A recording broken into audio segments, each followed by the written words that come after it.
Welcome to my presentation, which is not visible yet for some reason. Okay, which is on the magic of feedback and analog circuit design. My name is Jens Anders from the University of Stuttgart, and this is the outline of my talk. We'll cover quite a bit of ground in the next 55 minutes. I'll try to motivate why feedback is very important in analog circuit design, but also beyond that, actually in any system, any engineering system. I'll talk about classical feedback circuits using op-amps, leveraging what you learned in, I think, basic introduction to circuit design courses and building feedback around them. And then we talk about feedback as local feedback loops, so inside transistor level diagrams, you can sometimes insert additional transistors to close local feedback loops, greatly improving performance. And then we'll take a look at how you can use feedback to reduce, very importantly, noise and distortion. Then, very important for negative feedback systems, talk about stability, which is there always a must-have requirement. And then just a few words on positive feedback before I conclude the talk. So feedback is by no means a recent idea. It dates back in engineering more than 100 years ago. The actual concept of negative feedback was invented by Harold Black. The patent was filed in 1928. And back in the days, he was trying to solve a clear challenge. And the challenge was that people wanted to have long-distance telephone communication, but the amplifiers were not suited. And what he wanted to achieve is he wanted to drastically reduce the distortion, because the tube amplifiers back in the days had way too much distortion. He wanted to desensitize the gain, also something we have today. The amplifiers, the tube amplifiers, basically had a lot of spread versus manufacturing tolerances, and he wanted to make the overall gain independent of that. He wanted to extend the bandwidth, because for telephone communication you need kilohertz of bandwidth, and that was not available. And he wanted to improve the noise performance. And we'll see how basically the idea of negative feedback can solve all these challenges with one idea. And I'd like to recommend to all the students in the room going to IEEE Explore, that paper is up there, read the original paper, because it's very nicely illustrated how the concept of negative feedback systems actually works in general.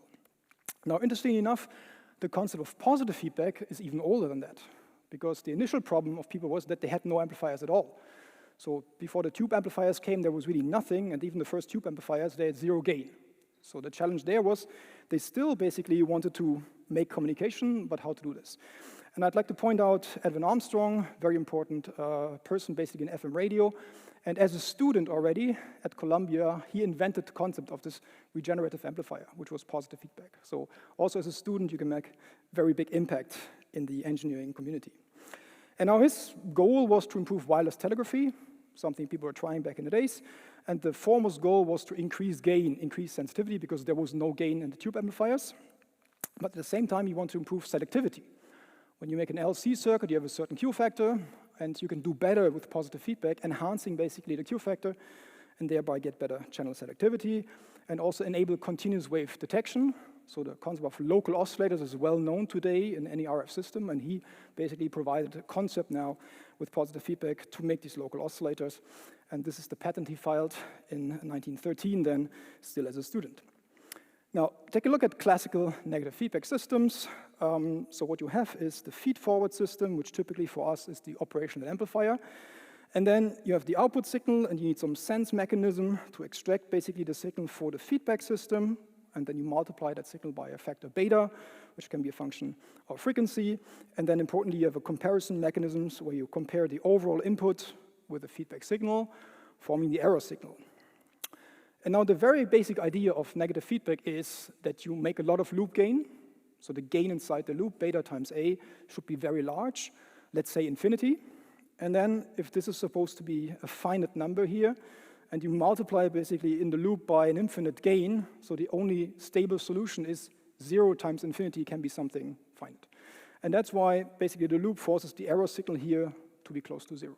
Or if you really had infinite gain, to be really 0. And that means that if the error signal is 0, the input and the feedback signal must be equal. So the feedback loop forces the input signal and the feedback signal to be equal. And now because the output is multiplied by beta to get the feedback signal, so basically now you force the input and this signal here times beta to be the same, so you have a new relation now between overall input and output, which is just 1 over beta. And interestingly enough, assuming this infinite gain, this is independent of the feed-forward gain, let's say our op-amp or our tube amplifier, and you just have something now which is completely defined by the feedback system. And we'll see how this is actually creating the magic of feedback, which generates all these nice properties. A bit more precisely, what you do is you really form here the difference signals, or the difference between the input and the feedback signal. Then basically the feedback signal is the error signal times the loop gain, and then solving for the transfer function between error signal and input signal, you get this. So it's basically 1 divided by this important quantity, 1 plus beta A, and if beta A is large, it's basically 1 over beta A, and as long as beta A is large, this error signal becomes very small. And that's the basic idea of negative feedback. And if this is an op-amp, we call this the virtual ground property, because this would be the input of the op-amp, and this node doesn't move AC-wise, and we call this a virtual ground signal. Now you get the output signal from the error signal by just multiplying by the feed-forward gain, so this would be then the transfer functions from the very input to the output, and what you see is, as long as this quantity beta times A is large enough, then basically A cancels, and you indeed get this very nice property that the overall closed-loop transfer function is independent of the feed-forward gain. And that's the basic idea of feedback. Classically, as I said, A of S is the op-amp, and beta of S would be less than or equal to 1, implemented by passive components such as resistors or capacitors. So take a look at an example now with an op-amp inside here, a bit of terminology. So we call AOL the open loop gain of the op-amp. Alpha is a prescaler. You need this to model, for instance, inverting amplifiers. Beta is the feedback gain, and this quantity, which is very important in feedback, 1 plus beta AOL, we call the amount of feedback. So, and this will be the quantity giving you all the trade-offs, basically, in negative feedback, and which are called loop gain mostly. In many books, it's called the return ratio, which is then a bit more formal way of calling this quantity. Now, as we said, the resulting closed-loop transfer function you can always get by taking the direct path from input to output in the numerator, so in this case, alpha times AOL, which is the numerator, and then divided by this amount of feedback, 1 plus the loop gain. And now if beta AOL is much larger than 1, you can ignore the 1, and then basically AOL cancels, and you get a closed loop gain, which only depends on alpha and beta, which are typically implemented by passive components in a very reliable and robust fashion. Now, we'll have to model the op-amp, and classically an op-amp is a one-pole system, so we use a one-pole model for the op-amp, where omega p is the pole frequency, ADC is the DC gain. Frequently, you express the pole frequency as a function of the gain bandwidth of the op-amp and the DC gain. And when you do so, you can now, for frequencies which are much larger than the pole frequency, approximate this as an integrator, which is scaled by the gain bandwidth. And this greatly simplifies typically expressions when you use this approximation. Okay, and as you all know, if you have any transfer function, any system described by a transfer function, the system is stable in the bibo sense if all of its poles are in the left half plane. But what we typically do in closed-loop feedback systems, we do not want to look at the poles of the closed-loop system. We rather try to look at the gain in the loop gain, beta times A, the return ratio, and try to deduce stability from that, and that's Nyquist stability. And we'll take a look at this in the middle section of this tutorial. Okay, so let's take a look at the first trade-off you can introduce with negative feedback, which is exactly one of the trade-offs which was intended by Black back in the days. And to do so, let's model our op-amp with this one-pole system. Let's basically now plug this into our closed-loop expression, setting alpha to 1, just to simplify things a little bit, and then you get this expression here, okay? And now, importantly, when you take a look at this expression here, when you rewrite this on the log scale or in dB, what feedback does is it really takes the open loop gain of the op-amp in dB, and on the linear scale, you divide now by this amount of feedback, but when you divide two quantities on a log scale, it means subtraction. And that basically means now on a dB or log scale, you take the open loop gain of the op-amp and you subtract the amount of feedback to result basically in the closed loop gain. So if I start here from the open loop gain of the op-amp, then basically I subtract here the amount of feedback, and then I end up at the closed loop gain. So this is a different way of reading what the feedback actually does. Okay, now let's take a look at this expression more closely. So you have a closed loop DC gain, which is basically the original DC gain of the op-amp, divided by the amount of feedback. So as I put more and more feedback, basically, so put beta larger and larger, this decreases. So I can tune now the closed loop gain by adjusting the value of beta, and now the gain decreases as I increase beta. Now the closed loop 3 dB bandwidth is exactly the opposite. So there, I start from omega p, the 3 dB bandwidth of the op-amp itself, an open loop configuration. And now as I put more and more feedback, I extend this by exactly the same factor, which is the amount of feedback, 1 plus beta A. So this increases now with beta. And when I take the product of the two, which is the famous gain bandwidth product, the two factors cancel, and I get something independent, basically, of beta. So I introduced by feedback a trade-off between DC gain and bandwidth, and now at will, I can change this between the original DC gain of the op-amp and the 3 dB bandwidth of the op-amp in the open configuration. So example, here's the inverting op-amp-based amplifier you all know from your introductory courses. To model this in our framework, we have to use a prescaler here, and we actually have to put the minus sign here because you apply the signal here, the error signal, to the inverting input of the amplifier. Now, how do you determine alpha and beta? Basically, you use the superposition principle. It's a linear network. So alpha is basically the error signal here divided by the input signal when you put the output to 0. So it's basically the voltage divider in this direction. And beta is the error signal divided by the output signal when you put the input to 0. So it's the same resistive divider in the other direction, basically. Now you can plug this into our closed loop gain expression, and what you find is that you get this well-known factor, minus R2 over R1, but then scaled basically by this quantity here, and if I rearrange this a little bit, it's basically this thing. And what you notice is if you make beta times AOL large enough, this second term here becomes 1. So this term here becomes 0, and then the overall term becomes 1. So now, if I make the op-amp gain basically infinity, then I really get minus R2 over R1. And I can call this now the desired gain of this circuit. So if I had an ideal op-amp with infinite gain, this would be the gain of the circuit. Now in reality, I get something different, which is exactly this. And I can take a look at the error between the desired gain, minus R2 over R1, and the actual gain. And I can express it like this. And what you find is that this error signal is 1 over the amount of feedback. So as long as I make beta times A large enough, I can make this error arbitrarily small. Okay? And importantly then, the gain becomes independent of the feed-forward gain of the op-amp, and that's what's called gain desensitization. So this was the example here now. Let's take a look at this in general. So that's my generic transfer function at closed loop. And as I said, when beta times AOL is much larger than 1, you can ignore the 1. AOL cancels, and you get something which is entirely dependent only on alpha and beta and not on AOL. So you removed basically the open loop gain of the op-amp from the equation. And this is very desirable, yeah? So as long as beta times A is large enough. And this is very desirable because this open loop gain of the op-amp varies a lot versus process, for instance. So if you buy an op-amp in the data sheet, it says 80 dB plus minus whatever dB. Yeah? So plus minus 30% is a good number. And now it's very undesirable to have a gain having a spread that much. And now what basically feedback does, it removes this gain with a large spread from the equation, resulting now in a gain which only depends on alpha and beta. And alpha and beta are typically set by ratios of alike, so matching passive components such as capacitors and resistors.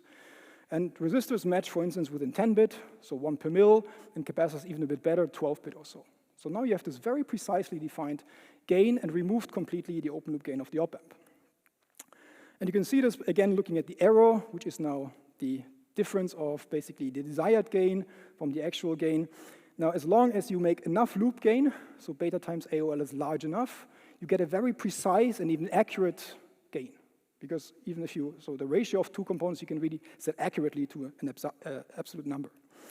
Examples, let's assume alpha is 1 in this case, so I want to make now a buffer, so I put 1 over beta being 1, so the desired closed loop gain is 1.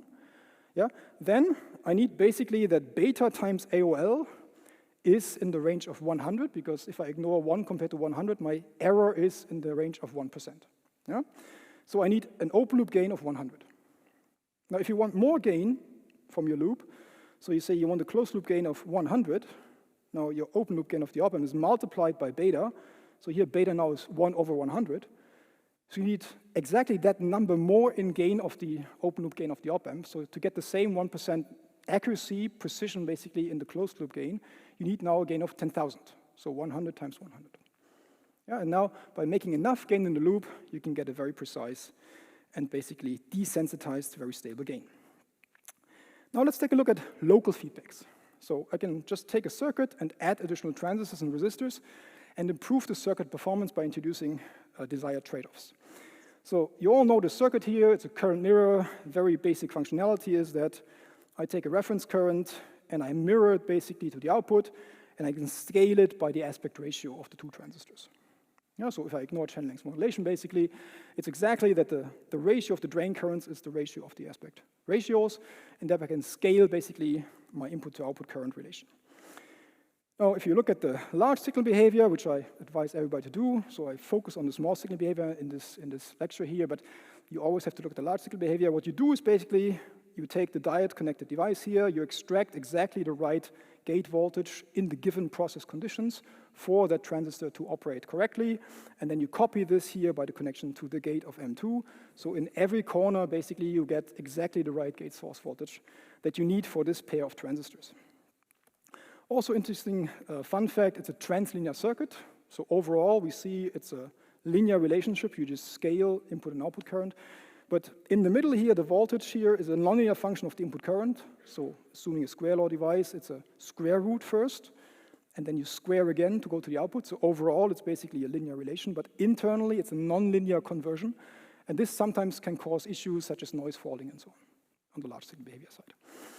Okay, now coming back to small signal behavior, the output resistance of this current source at the output is basically just the RDS, the output resistance of the output transistor M2 due to channel length modulation. This can be good if your currents are small, but if your currents are large, this might not be sufficient. So now the question is, can I use local feedback to improve that? And I can use, indeed, the cascade current mirror, which I think most of you also know, and I can view this now as a local feedback loop. So where's the feedback? So let's say I assume a 1-to-1 mirror ratio, and I now inject a small signal current at the output. And the small signal resistance is the delta V out I get in response divided by the initial perturbation.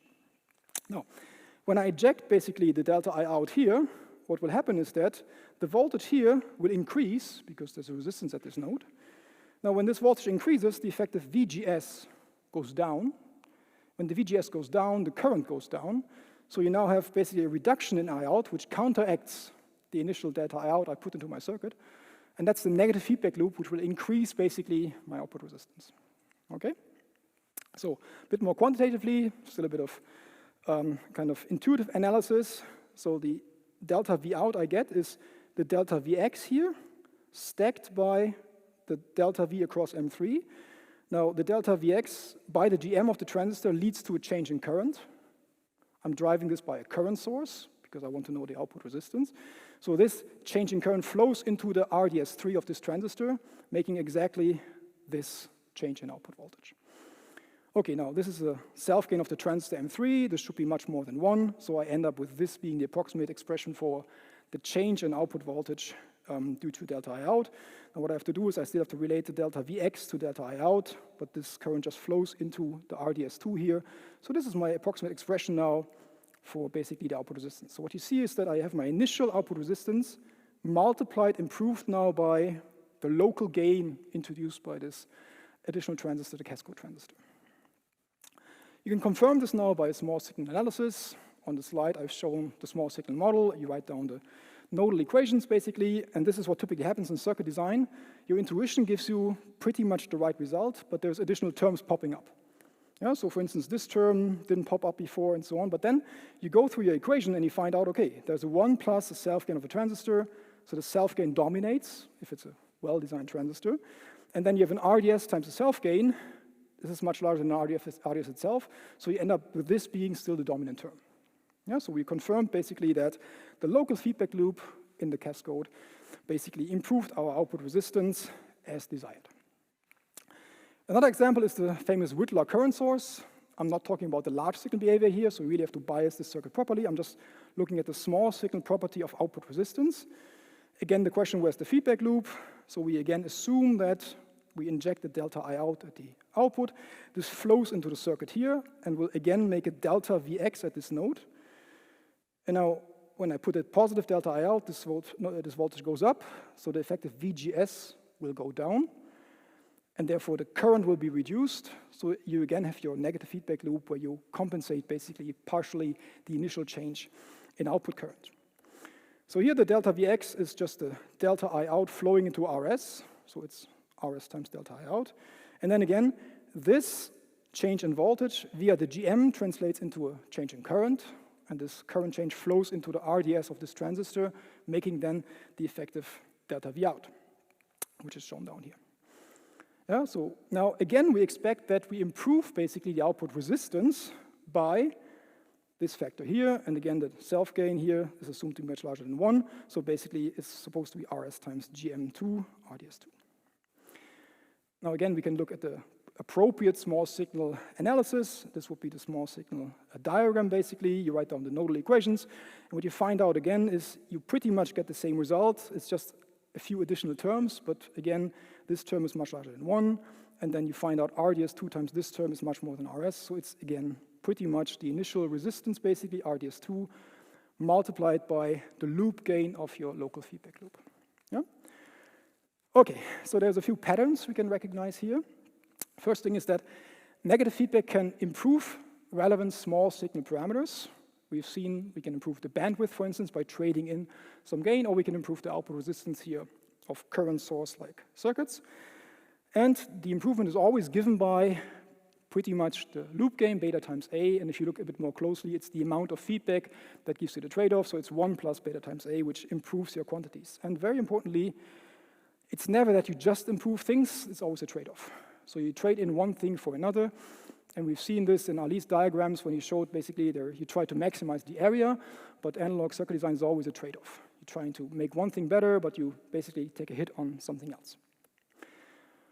Okay, now let's take a look at how I can use feedback to reduce noise and distortion. And I'm trying to explain now PLLs, phased log loops, in one slide. It's going to be a nice experience, I guess. So here's my phased log loop. The basic idea is that I have a VCO, a voltage-controlled oscillator, which is quite noisy typically. And I'm trying to clean up the noise from this VCO by a reference circuit. Now let's first understand the basic functionality. What I'm trying to do here, again, I'm forming a negative feedback loop. Assuming I have a lot of gain in my loop, then the error signal will be forced to 0. If you make an I controller, it's really forced to be statically 0. And then that means that if the error signal is 0, the reference and the feedback signal have to be identical. So the loop forces these two quantities to be identical. Then here's my feedback factor, in this case is a frequency divider. So now I know that the phase at the output divided by n equals the reference phase. And I can write this like this. So basically, I multiply the reference phase times n to get the VCO phase. Now, phase and frequency are just rated by time derivatives, so I get exactly the same relation for the frequencies. So what the loop does is, on a large signal kind of behavior, I'm multiplying the input reference frequency by n is the divider ratio, to the output. So if I have a 10 megahertz quartz, and I use a n equals 100 division ratio, I can multiply the 10 megahertz to 1 gigahertz to be my local oscillator in a communication system, for instance. Now let's try to understand what this loop does to noise. And here I only look at the two most important noise sources. I inject now the VCO noise, and I inject the reference noise. And then I write down the closed loop transfer functions from here to the output, and in the numerator it's always the direct path, in this case it's just the 1, divided by 1 plus the entire loop gain. Now for this noise source, basically what I have is, I have these two blocks, Fs times KVCO over S, and this is pretty much the entire loop gain, just multiplied by this n, again divided by 1 plus the return ratio. Now if this T of omega quantity is very large, and that's what you have to make sure in your PLL, then basically the first term becomes close to 0, and the second term becomes n. And that's a very important finding. So this noise source sits exactly at the same input as the signal here. And feedback loops cannot distinguish whether you put noise or signal at the input. It will always treat the signal and noise at the input in the same manner. Yeah, so that's important. But internal noise sources, I can shape. And now what I did is, the noise from the VCO, I null pretty much. I attenuate heavily. And now, assuming I have a very good reference, so assuming that this thing is very, very low noise, what I can do is, I can basically remove noise from the VCO, and then, of course, at a certain point, I'll be hit by the reference noise, but if this is low enough, I can make a very, very good synthesizer. So I can use feedback systems to clean up noisy, in this case, oscillators. Another example is, and I think Bernard will talk more about this, low dropout regulators, yeah, so LDOs. So here the idea is that I have this battery, which degrades over time, so there, as you discharge it, basically the voltage drops. It can also fluctuate over time, but still our ICs would like to see very stable output voltages. And now the basic idea is, I model now my IC as a load resistor, very simple model. And now if I had a controllable resistor and an appropriate feedback loop, and I would always adjust the value of the controllable resistor appropriately, I can make sure that the output voltage is always the same. So I can write down just the resistive divider equation here, basically, and now I say I want the output voltage to be a certain desired voltage, and then all I do is I solve for the required control resistance, and I get this very simple equation.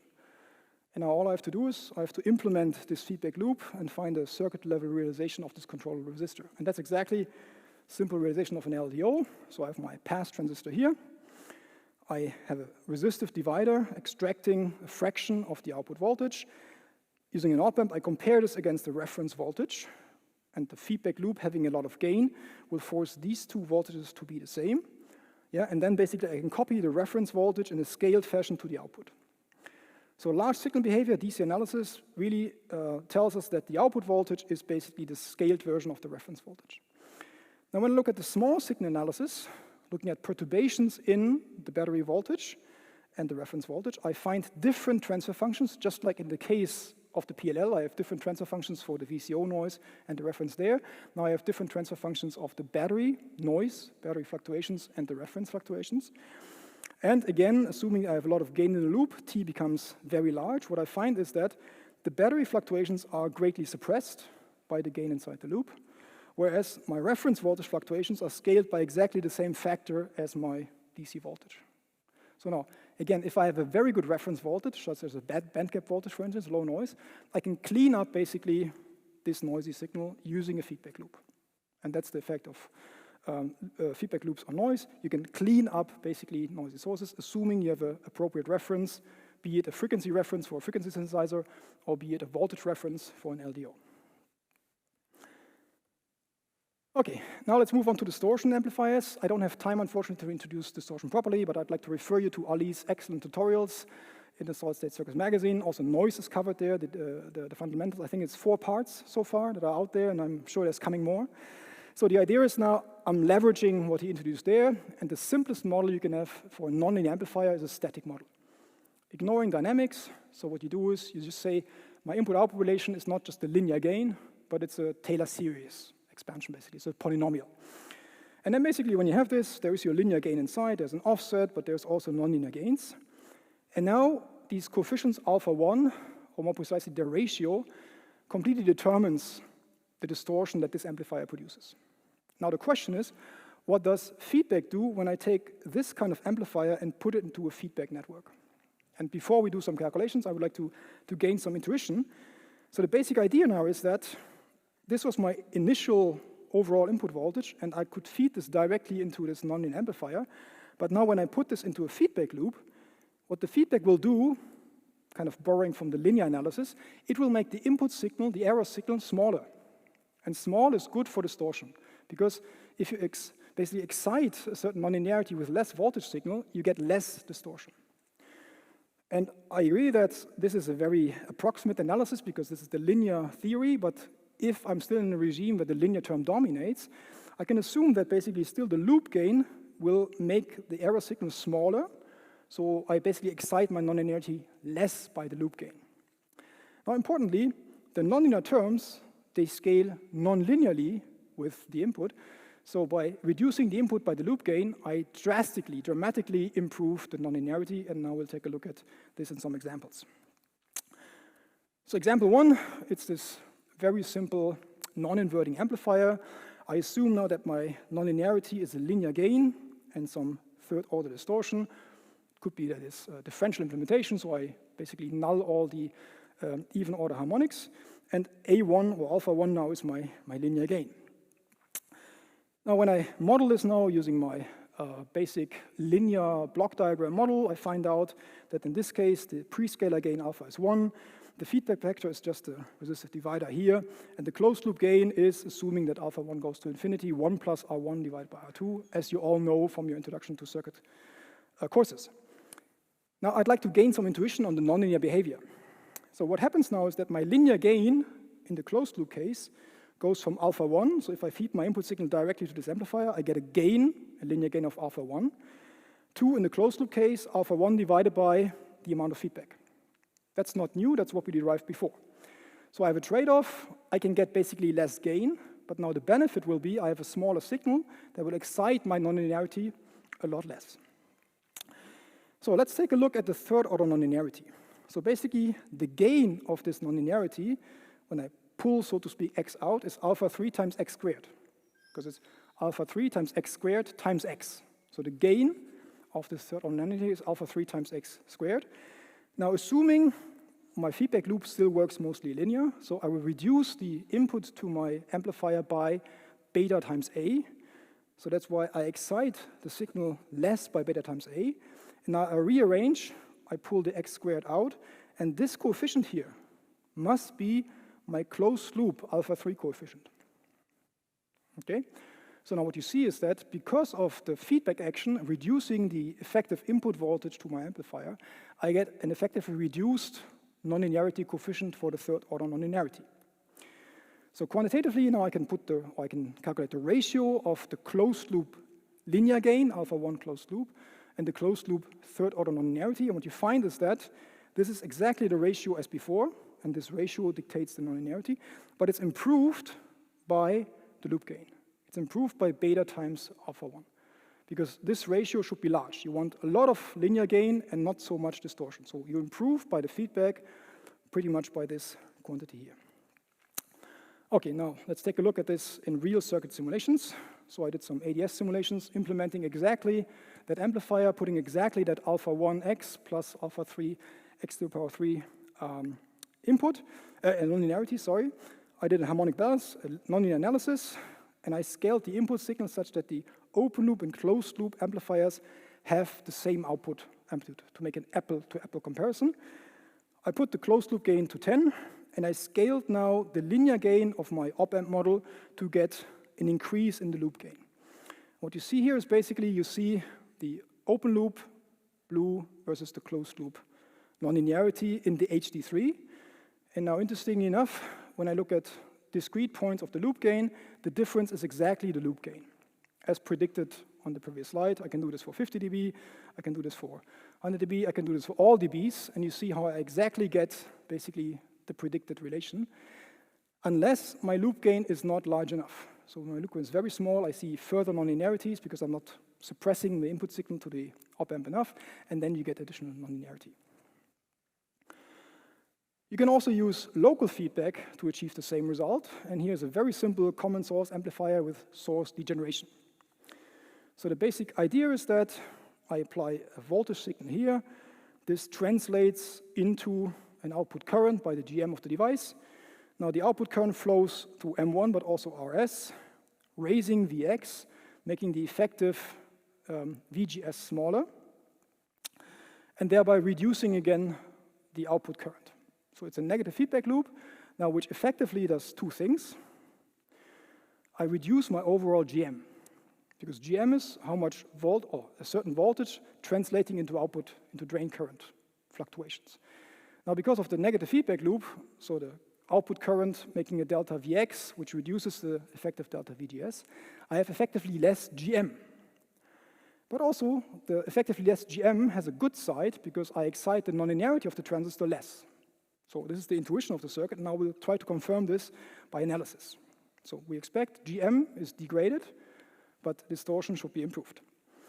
We can start with a linear analysis. Of course, linear analysis is not good for distortion, so we have to make a nonlinear analysis in the end. But here you can see the GM degradation, so to speak. So the overall effective GM is the old GM divided by the amount of feedback. Again, looking at the most relevant quantities. Yeah, so you see exactly from the linear case again that we improve basically, or in this case we degrade GM by the amount of feedback. The overall gain is the effective GM times the load resistance, which is unchanged, and it's an inverting amplifier. So key findings, indeed, I change my GM by the amount of feedback. And now importantly, if GM times RS is very large, so a lot larger than 1, then the GM cancels, and my effective GM becomes 1 over RS. And GM is very nonlinear, but RS can be an odd link resistor, which is very, very linear. So I already see from the linear analysis, intuitively, that this circuit should be a lot more linear when I go to large values of RS. Now, unfortunately, to really confirm this, you have to go to a nonlinear analysis, and the case without degeneration is the simple case. So I have my square law equation here for the transistor, and now I assume a certain bias voltage at the gate and a certain small signal excursion by a certain sine wave. Then you develop this ID versus VGS characteristic into a Taylor series, and what you find, of course, the alpha 1, the linear coefficient, is the GM, and importantly, you can improve this by putting more drain current, but the larger you make the overdrive voltage, the lower you make GM. Yeah, so there's a trade-off, making the overdrive large. Interestingly, the alpha 2 coefficient, you can also express now as a function of the drain current and the overdrive, but now the overdrive is to the power 2. So here alpha 2 should be small, so making the overdrive large helps, and it helps quadratically. So there's hope, because you only degrade the linear gain linearly and you improve alpha 2 quadratically. Overall, you have a positive effect by biasing this amplifier with a large overdrive voltage. All other coefficients are 0 because I assume a perfect square law device. Of course, in reality, you have a mixture of exponential and square law, so you would have also alpha i's, which are non-zero for greater than 3, but in this case, I just make a very simple model. And now I can look at the HD2 components, which are basically the ratios of alpha 2 and alpha 1, and HD3 is alpha 3 over alpha 1, and which turns out to be this. And now you see, if I want to make the HD2 component smaller, I should bias my amplifier at a large overdrive voltage. Yeah? And HD3 is 0 because alpha 3 is 0 in this case. Just to give you some numbers, so if you want to design this open loop amplifier for a distortion level, THD of 1%, and the only distortion now is alpha 2, basically, you need to make sure the HD2 component is less than 1%. So you can only excite this amplifier with a small signal, which is 4% of the overdrive voltage. So if you make the overdrive voltage 400 millivolt, basically, then you can have basically something like 16 millivolt or so as input signal. So you would need to go to very large, basically overdrive voltages to really make a linear circuit. Now, how does feedback help us? And something went wrong there. So this is supposed to be the circuit diagram, basically, of the degenerated amplifier. So put an RS source resistance there. And then what you do is basically, you have to solve now a coupled system of equations. And unfortunately, it's nonlinear because of the nonlinearity of the transistor. And now this drain current flows basically, let me go back here quickly,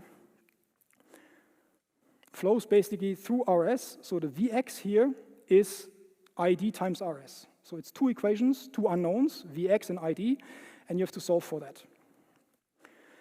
I did this in Mathematica, for instance, and then you find out what your effective new coefficients are. You get an alpha 1 now, a linear gain in the degenerated case, and this turns out to be still very close to this GM divided by the amount of feedback. And you get a new alpha 2 component, which turns out to be still the original alpha 2 divided by, let's call this a modified version of the amount of feedback, because this takes into account now the nonlinearity of the circuit. So this were the original alpha 1s and alpha 2s. Now when I compare the two, what I find is that my linear gain is degraded by the amount of feedback. So that's basically this. But my alpha 2 is improved by this quantity. And again, this is super linearly improved. So it's to the power 3 over 2. So the hope is that overall the distortion in this amplifier is improved by RS. And to confirm this, I performed some analysis here, again in ADS. So it's a transient simulation, basically. I used the same input amplitude here, and then you see basically the time domain signals on the left and the spectra on the right. And you see that the linear gain, when I put RS, in this case, for my specific values of RS and GM, is degraded by 12 dB, but my second order distortion is improved by 23 dB. I'd also like to point out that there is a new HD3 component here. Yeah? So this is basically something that was not there originally. So now, clearly, I get a degradation in gain, but I also get an improvement in my second order nonlinearity. Now, quantitatively, from the gain reduction, I can compute GMRS being 2, And for my ratio of the alphas in the closed loop and open loop case, basically I predict an improvement of 3.7 in my HD2, which is in dB, 11 dB, and the simulated value, including all large signal effects, is 10.6 dB. So although it's a very rough approximation that the error signal is reduced basically by beta times A, it still holds true in most situations. Okay, let's move on to stability. Very important topic. So here's again our closed loop transfer function of the system we've seen a couple of times now. And now importantly, when I look at the return ratio, I notice that something bad can happen if beta times A becomes -1, because then the transfer function has a denominator of 0, and that can't be good. And what that means is that if I had basically now, even in my frequency response, a frequency at which the return ratio is -1, if I had a sine wave at this frequency here, it would be multiplied by a gain of 1, and minus times minus is plus, and it would have exactly the same phase again, so I could have a sustained oscillation here in my loop without any input signal. And that's something you should avoid in a stable system. And that's exactly the core idea of Nyquist stability theory. So you want to make sure that we stay away from this point where any frequency produces a return ratio of -1. So there's basically in this complex equation here, there's two real-valued equations. So you can make sure that when your gain is 1, you still have negative feedback. So you should have less than -180 degree of phase shift. And also at the frequency now where your phase is -180 degrees, so we turn the negative into positive feedback, you want to make sure that your gain has dropped enough to not sustain any oscillations. And this then translates into the famous gain and phase margins. So here's my op-amp, my basic op-amp here. That's a two-pole, basically op-amp here. And I now look at the 0 dB frequency. So this is the magnitude condition. So 1 is 0 dB. And then I look at how much is my phase away from the -180 degree line. And the margin is my phase margin.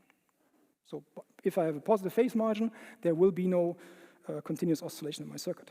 Conversely, I will also have a frequency now where the phase drops to -180 degree. And then basically, so there must be a third pole here. So, and then basically, you read off by how much your gain is below the 0 dB line. Yeah, and then this is your gain margin. Now, if you have a feedback factor, a beta, which is non-1, so non-unity, you have to look actually at a different frequency. You have to look at the frequency where your open loop gain of the op-amp is 1 over beta.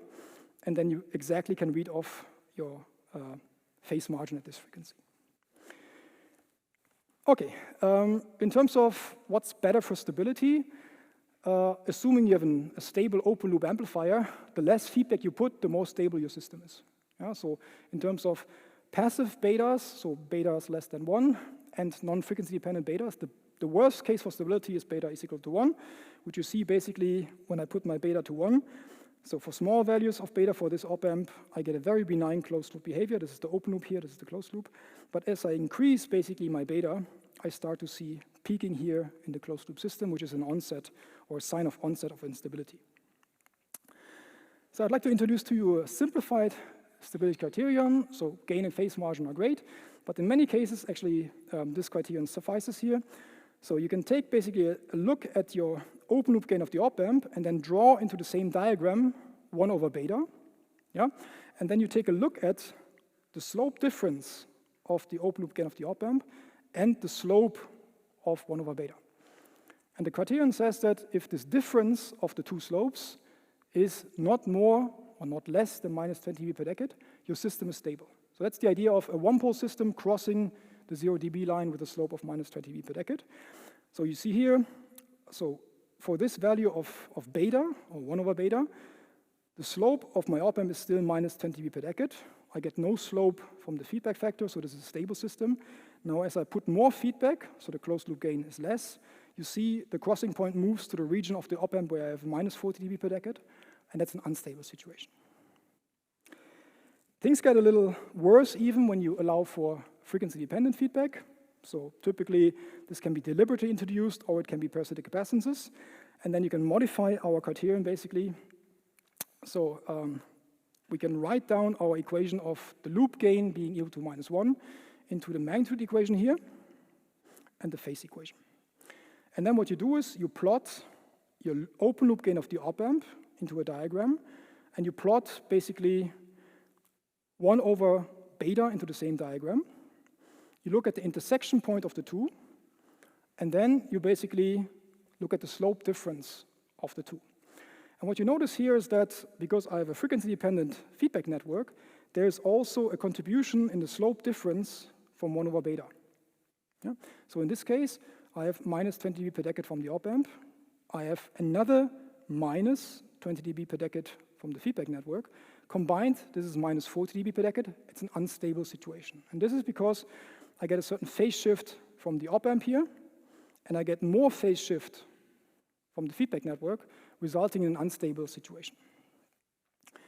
Let's illustrate this. So if I use my feedback network and I change now the value of C1, so you see for small values of C1, basically the crossing point here is still in a region where I only get the slope from the op-amp and no slope from the feedback. That's a stable situation because there's a total slope difference of minus 20 dB per decade.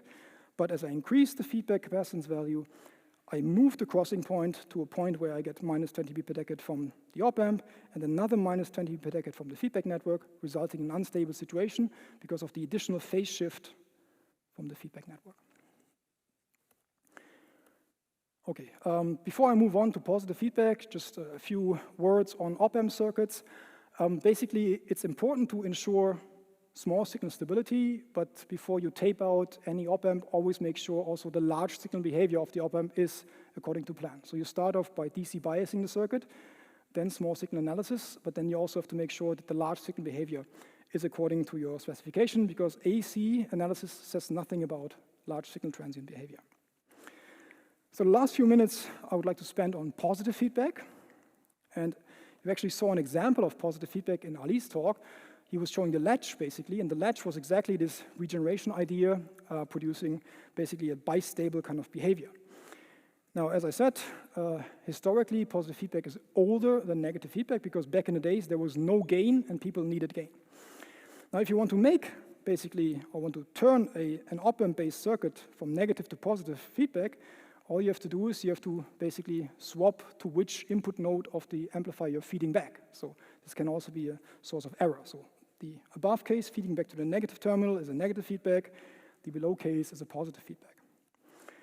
So the original idea basically from the 1910s that you need more gain actually comes back now with CMOS transistors not providing a lot of self-gain, so we can now today use actually positive feedback for gain enhancement, which will be the one example I will show. But you can also use positive feedback for oscillator design, comparator design, bistable multivivators, which is exactly the example from Ali, or you can even compensate for parasitics, which is very important for analog design in general. So I'd like to explain to you this circuit in detail. It's basically a very simple differential pair amplifier with a resistive load. But I put this cross-coupled pair here, something that you saw in Ali's talk, this kind of latch structure, to improve the gain by introducing a positive feedback loop. So recall, the output resistance is given by, when I inject a certain, in this case, differential output current, how much output voltage do I generate? And for large gain, I can either increase the GM or can increase the output resistance. By increasing the output resistance, I can definitely increase the gain. So where's the positive feedback loop? So let's say I inject a certain delta I, and I will just work on one half of the circuit now. So I inject a certain delta I here. Because of the resistance at this node, this will increase basically the voltage at this node. Then whatever this node does, it's a differential circuit, the other side does exactly the same with the opposite polarity basically. And this voltage is fed back via M2B to that node. And it turns out that the amount of current generated by M2B is actually in phase, so it adds to the initial delta I out I put in there. So for a given delta I out I put externally, I get more delta I out from the circuit, and this positive feedback loop increases the overall output resistance. And now we will formalize this basically using a small signal analysis. So that's the corresponding small signal model. And then you write down your nodal equations, so nothing changes here.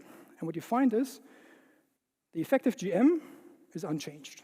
It's still the GM from the input transistors. But my output resistance becomes this somewhat messy equation, but if I clean up again, looking at which terms are the most important ones, and it's always the same idea of transistor self-gains are larger than 1, then you find out it's the original RL divided by, and now importantly, 1 minus GM2 RL. And the minus sign is important because that's the sign of positive feedback. And now if I choose my GM wisely, I can make this term 1, and then I get 1 minus 1, and my output resistance is infinity, and I have infinite gain, right? This sounds very appealing. Okay, so GM unchanged, and I can really pick my GM to get infinite gain. Now this is too good to be true, right? So in practice, some nonlinearity would kick in, or you would get, if the GM is a bit too large, even instability in terms of latching or oscillations. Yeah, so we have to carefully now choose the value of GM to increase our gain, but not run into stability issues. To illustrate this, I again performed some circuit simulations. First, an AC simulation. And what I did basically is I took the amplifier and I increased the GM of my latch circuit by sweeping the width of the transistor. Okay? And then you see basically, yes, as I increase GM by sweeping the width, I get more and more and more gain. And 80 dB from a single stage amplifier is quite impressive. But then the AC sim says my gain benignly goes down. And that's an artifact of the linear simulation. So that's not what's happening in the real circuit, because when you now perform a transient simulation, you see that as you make exactly the width larger, you get kind of compression in the gain from nonlinearity, and as you really exceed now the threshold of GM from the previous slide, you get oscillations in the circuit, so your circuit simulator wouldn't converge anymore. So this brings me to the summary of my talk. I hope I could convince you that feedback is an invaluable tool for circuit designers / any engineer, because also in mechanical engineering and any other engineering discipline, feedback is a very important tool. You can use negative feedback to improve your bandwidth of the circuit, desensitize your gain, reduce distortion, or improve the noise performance. And importantly, it's always this amount of feedback, 1 plus beta A, which improves the quantities in a trade-off fashion. So it's always you trade in one thing for another thing. And when you design negative feedback circuits, always make sure that they're small signal stable, but then go one step further and also make sure that they're large signal stable. Yeah? And you can assess stability by the Nyquist criterion, so phase margin, gain margin, or you can use this simplified criterion, which looks at the slope difference of the open loop gain of the op-amp and 1 over beta. Now, positive feedback, by contrast, you can use to enhance your gain, and you can improve selectivity. I put references here, design oscillator circuits, and bistable multivibrators. And one example you saw in Ali's talk, which is exactly the latch. And the final note, every circuit in reality is a nonlinear circuit when you look at the large signal behavior. So at a certain point, it's also fun to dive into nonlinear control, because if you really master this topic, you can really have fun as an engineer. With that, I'd like to thank you for your attention, and these are my references. Thank you very much.